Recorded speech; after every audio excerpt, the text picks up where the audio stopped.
یعنی علی نے کہا میں کامیاب ہو گیا، یعنی جو عہد و پیمان خدا سے کیا تھا اور جو ذمہ داریاں خدا سے لی تھی وہ پوری کی، یہی میری کامیابی ہے۔ بیٹے نے اس کامیابی کو اور آگے بڑھایا اور اس منزل تک پہنچایا جہاں رب سے کہہ سکے کہ پروردگار ہم نے وعدہ پورا کیا، اب تو بھی وعدہ پورا کر دے۔ اب جو بیٹا آیا اس نے اعلان کر دیا میرے رب نے وعدہ پورا کر دیا۔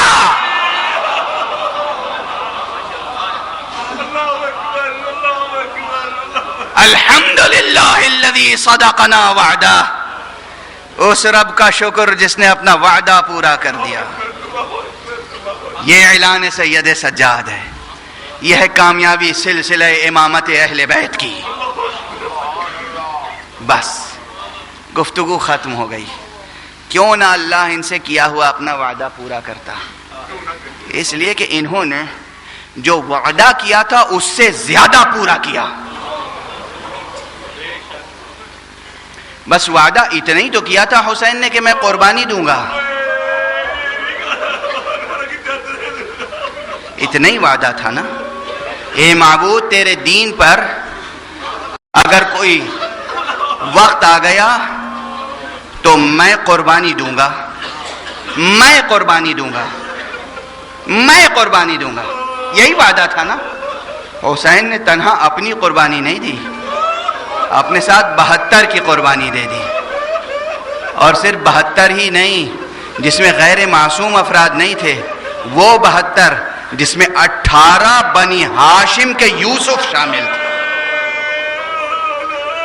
وہ قربانی دی جس میں شبیہ پیغمبر اکبر شامل ہیں، وہ قربانی دی جس میں قاسم شامل ہیں، وہ قربانی دی جس میں عون و محمد شامل ہیں، وہ قربانی دی جس میں اصغر شامل ہیں، اور پھر اپنی قربانی دی، اور پھر بھی گویا وعدہ پورا ہو گیا، مگر اس کے بعد ماں بہنوں کا بے ردا ہوا۔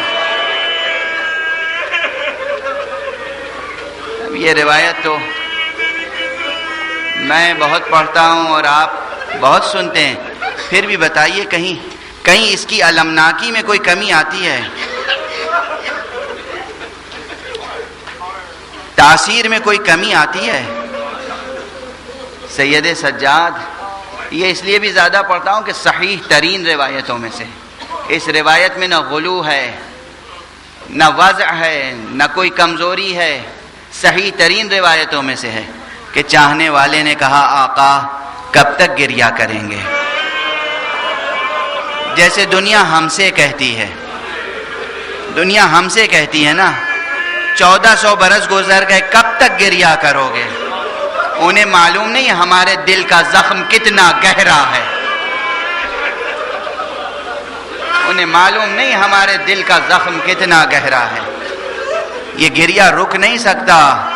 سید سجاد سے کہا گیا کب تک گریہ کریں گے؟ فرمایا تم نے انصاف نہیں کیا۔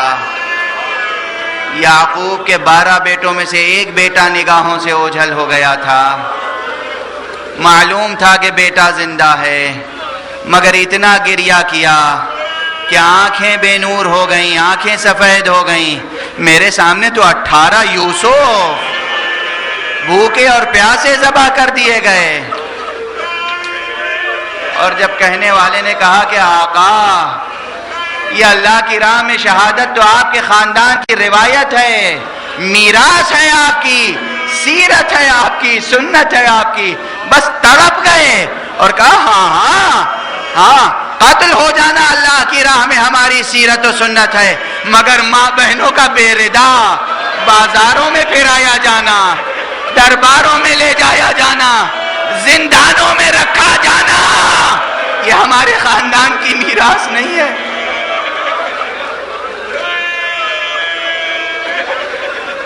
جزاکم اللہ اجرکم علی اللہ۔ امام پر کن کن باتوں کا صدمہ کب تک رہا؟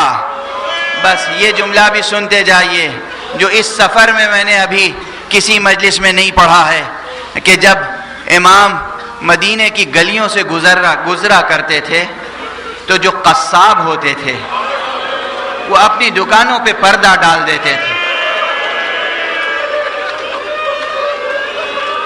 اس لیے کہ گوسفندوں کے کٹے ہوئے سر دیکھ نہیں سکتے تھے سید سجاد۔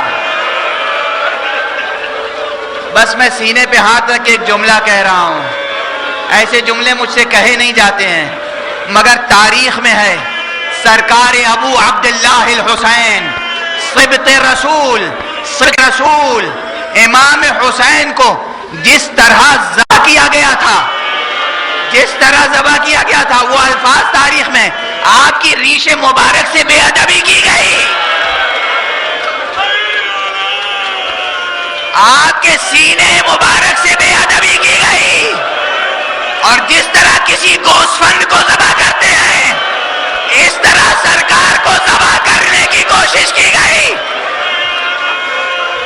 یہ جملہ حضرت صاحب الزمان نے اپنی زیارت میں ارشاد فرمایا ہے، ارے سلام ہو میرے جناب پر، آپ کو ایسے ذبح کیا گیا جیسے گوسفند ذبح کیا جاتا۔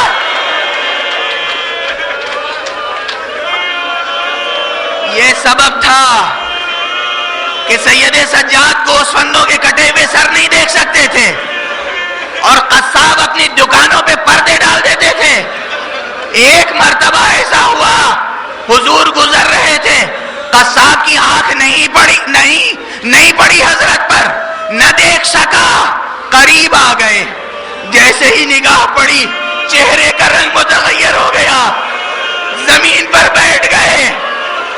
اس نے دیکھا سید سجاد ہے، اور کیفیت ایسی ہو گئی جیسے جسم سے روح پرواز کیا چاہتی ہو، ریش مبارک آنسوؤں سے تر ہو گئی، قریب آیا، آقا معاف کر دیجئے، آقا میں نے دیکھا نہیں، خطا ہو گئی، غلطی ہو گئی، میری نظر نہیں پڑی۔ آپ نے کہا لا علیک، تیرے اوپر کچھ نہیں ہے، تیرا کوئی گناہ نہیں، کوئی جرم نہیں، کوئی خطا نہیں، خدا تجھے معاف کرے، مگر بس اتنا بتا دے جب ان گوسفندوں کو ذبح کیا تھا